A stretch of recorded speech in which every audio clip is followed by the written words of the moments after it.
Je peux? Voilà. Alors.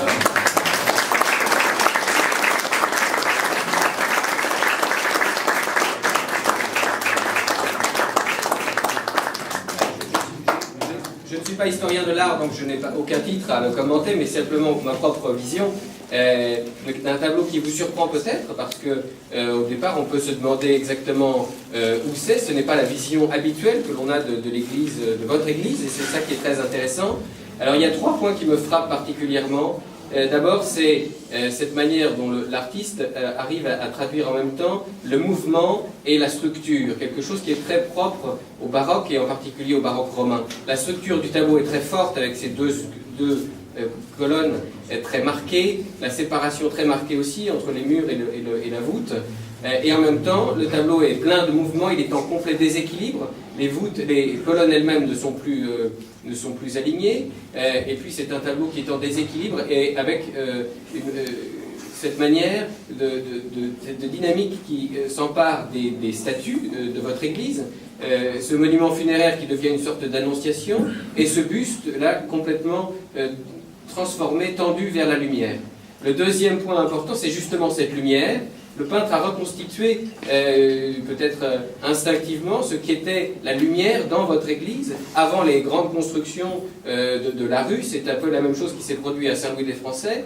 Et là, on retrouve cette lumière qui pénètre avec force dans cet espace. Lumière et couleur tout à fait particulières du tableau. Lumière, couleur à la fois forte et douce, qui sont si frappantes dans le tableau. Le troisième point, qu'on ne voit pas, mais qui je pense est omniprésent, c'est la musique. Ce tableau est né de la musique, est né de cette musique que vous faites vivre dans votre église, musique baroque, puisque ce point de vue, il est né du peintre en tant que spectateur des concerts.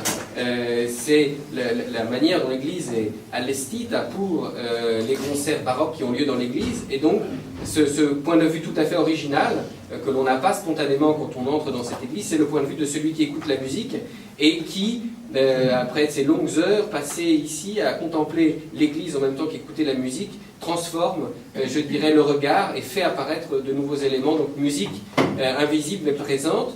Et puis, je dirais, ce qui est frappant, c'est évidemment tout ce travail pictural n'est pas séparable d'une démarche spirituelle.